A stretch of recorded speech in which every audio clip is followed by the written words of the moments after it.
Pembangunan infrastruktur, semisal jalan raya baru, selalu berpotensi melahirkan berbagai kontroversi serta berbagai dampak yang panjang.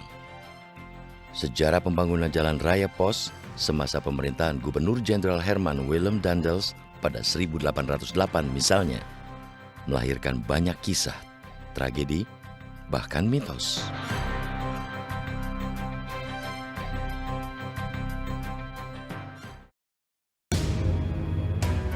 Salah satu warisan infrastruktur yang dibangun semasa penjajahan Belanda yang hingga kini masih digunakan adalah Jalan Raya Pos, yang juga kerap disebut Jalan Raya Daendels.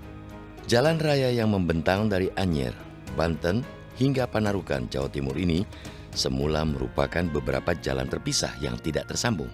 Hingga pada 1808, Gubernur Jenderal Hindia Belanda yang ke-36, Herman Willem Daendels, menggagas dan memerintahkan pembangunan jalan raya itu. Nah, kalau nama jalan pos itu sendiri, ya, realisasi di Jawa ini memang Daendels yang melaksanakan.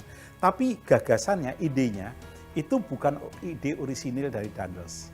Karena apa? Karena sejak tahun 1805, jauh sebelum Daendels itu menggunakan jalan mau ke Jawa, itu Napoleon Bonaparte sudah menghubungkan Paris dengan 32 kota di Eropa yang diberi nama Jalan Pos.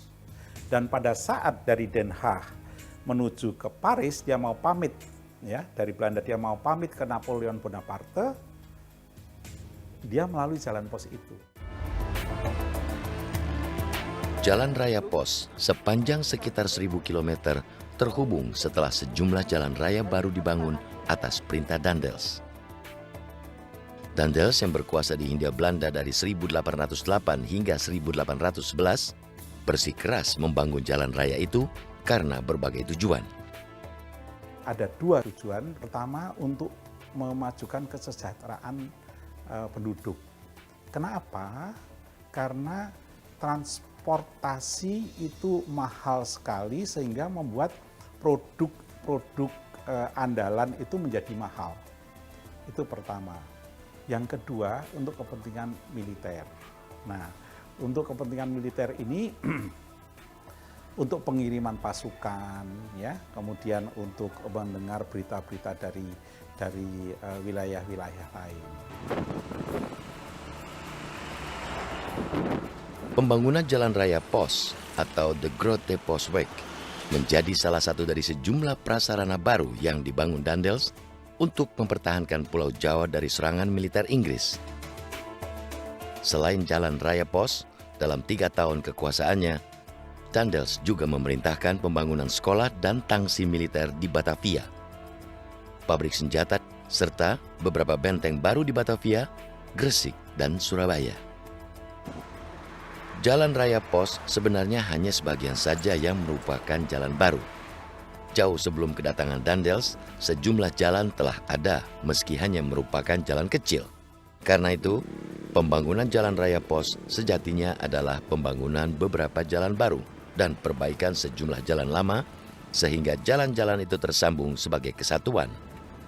Nah, mitosnya itu demikian, ya. Mitosnya itu dibangun dari Anyer sampai Panarukan, padahal tidak sebenarnya. Jadi begini, waktu Daendels mendarat di Jawa, dia mendarat di Anyer, dia menggunakan jalan darat menuju ke Batavia. Nah, dengan demikian, kesimpulan kita yaitu bahwa jalan itu sudah ada. Setelah Daendels itu menerima tampuk pemerintahan sebagai Gubernur Jenderal, dengan alasan keamanan, dia itu maunya tinggal di Bogor. Dengan demikian, jalan dari Batavia ke Bogor juga sudah ada. Oleh karena itu, yang dia lakukan adalah membangun sebenarnya jalan dari Bogor sampai ke Cirebon. Pertama, jalan itu sudah ada sebagian besar, kemudian Dendels membuat aturan karena tugas dia memang mengadministrasi Jawa. Jalan itu simbol keteraturan, jalur yang arahnya jelas, penggunanya jelas, dan ukurannya jelas, jenis kendaraan apa yang harus lewat, siapa yang harus lewat, itu sudah dibayangkan oleh Dendels, dan itu bagian dari standarisasi kualitas jalan.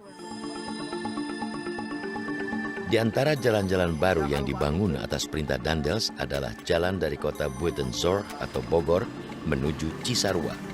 Kemudian diteruskan hingga ke Bandung, Sumedang, dan terus berlanjut sampai ke Karangsembung, Cirebon. Dendels membuat bagian yang paling rumit dari Jalan Raya Pos, terutama dari Bogor, Buitenzorg sampai ke kawasan Cianjur itu ya. Itu Dendels memang benar-benar turun tangan dan terlibat begitu ya sebagai mega proyek lah istilahnya kali ini, atau proyek mercusuarnya dari Dendels. Jadi sebenarnya dari Buitenzorg sampai ke Cisarua itu juga sudah ada jalan.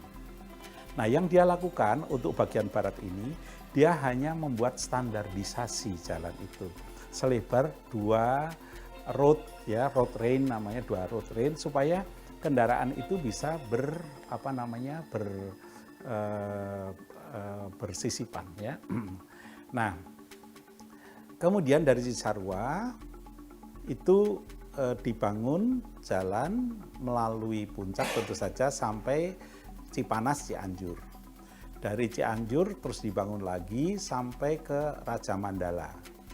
Dari Raja Mandala terus sampai Bandung, dari Bandung ke Parakan Muncang, dari Parakan Muncang belok ke kiri melalui Sumedang, dari Sumedang langsung Karangsambung ke Cirebon. Dendels dan juga penguasa sesudahnya itu menggunakan sistem kekuasaan tradisional untuk mendapatkan apa yang mereka inginkan gitu ya.